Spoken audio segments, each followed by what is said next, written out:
सोमाभाऊ लचके, age 19 years, mail आहे. History of RT आहे. त्याचं 3 तारखेला त्र्यंबकेश्वरजवळ ॲक्सिडेंट झालेलं होतं. तो इनिशियली प्रायव्हेट हॉस्पिटलला ॲडमिट होता. त्याच्यानंतर काल आमच्याकडे रात्री 9:30च्या सुमारास आला आणि he was admitted with head injury आणि फ्रॅक्चर मँडिबल आहे. राईट नाव तो सिरियस आहे, पण त्याला डिफ्यूज ॲक्झॉनल इंजुरी प्लस मँडिबल फ्रॅक्चर असे हेड इंजुरीच्या अंडर आम्ही त्यांना ट्रीटमेंट करतो आहोत. त्याची परिस्थिती आता सध्या क्रिटिकलच आहे, पण व्हेंटिलेटर इज मेंटेनिंग.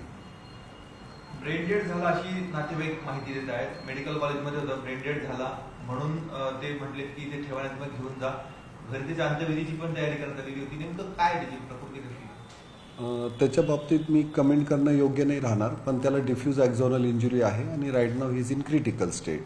तर ब्रेन डेडच्या संदर्भामध्ये आम्ही किंवा नातेवाईकांचं काय स्टेटमेंट आहे तो we are not right person to comment on that. सध्या तरी डिफ्युजल ॲक्झॉनल इंजुरी आहे, ब्रेन डेड नाही. डिफ्युजल ॲक्झॉनल इंजुरीमध्ये डोक्याला आपल्याला फटका लागलेला असतो. त्याच्यात ॲक्टिव्ह आपल्याला ऑपरेशन करून किंवा जसं इंट्राक्रेनियल किंवा एक्स्ट्रा ब्लीड जो होतो ते करायची गरज नसते. आपल्याला वेट अँड वॉच आणि आपण सपोर्टिव्ह ट्रीटमेंट देतो, ज्याच्याने ते ॲक्झॉनल इंजुरी जी असते इट टेक्स टाइम्स आणि इट्स अनलिमिटेड. म्हणजे वी कॅनॉट प्रेडिक्ट की त्याचं प्रोग्नोसिस कसं राहणार. आपण फक्त त्याला सपोर्टिव्ह ट्रीटमेंट देतो आणि त्याचं बाकीचे जे फ्रॅक्चर्स आणि बाकीच्या इंजुरीज आहे त्याची आपण काळजी घेतो. मेडिकल हिस्ट्रीमध्ये काय? मेडिकल हिस्ट्रीमध्ये आता त्याचं डिस्चार्ज कार्ड इथं थोडं पॉज घेऊन घेतो. त्याचं डिस्चार्ज इकडे काहीच नाही आहे, म्हणजे तिकडून मेडिकल कॉलेजवाल्यांनी काहीच दिले नाही. तर कुठलंही पेशंट ज्या वेळेला आपल्याकडे येत असतं, काही मेडिकल हिस्ट्री आपण विचारत असतो, त्याच्याकडे नेमकी काही कागदपत्र आढळून आलीत का किंवा काही रिपोर्ट आढळून आलेत का? आपल्याकडे जी हिस्ट्री घेतलेली आहे ती नातेवाईकांच्या म्हणण्यानुसार घेतलेली आहे. त्याच्यामध्ये आपल्याकडे रेफरल चिट किंवा काही दुसरं प्रायव्हेट हॉस्पिटलचं डॉक्युमेंट्स काही आपल्याकडे पेशंट बरोबर त्यांनी सबमिट केलेलं नाही आहे. पण एका हॉस्पिटलमध्ये डिस्चार्ज देताना हे कागदपत्र कंपल्सरी असतात? हां, whenever patient is discharge from any institution they are suppose to give discharge card.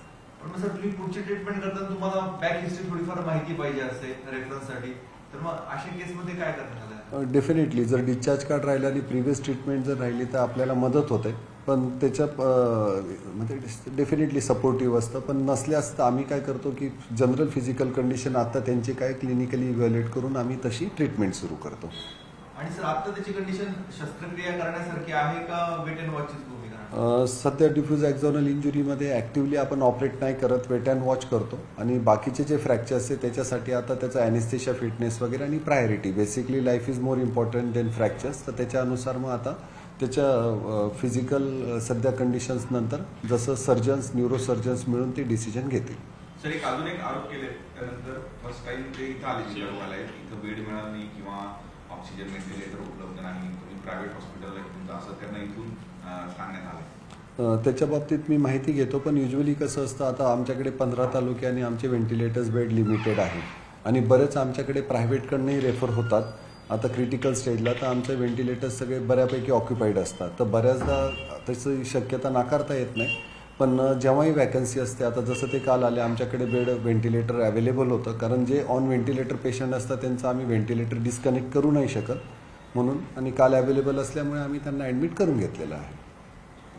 आणि ह्या निमित्ताने मी लोकांना सगळ्यांना अपील करतो, महात्मा ज्योतिबा फुले स्कीम घ्या, पंतप्रधान जन आरोग्य योजना घ्या किंवा आपलं याच्या संदर्भात गव्हर्नमेंटच्या ज्या स्कीम्स प्रायव्हेट हॉस्पिटल ॲफिलिएशन आहे तर त्यांचा अधिकार आहे की तिथं प्रायव्हेट हॉस्पिटलला जाऊन ते ती फ्री ट्रीटमेंट त्या स्कीमच्या अंडर घेऊ शकतात.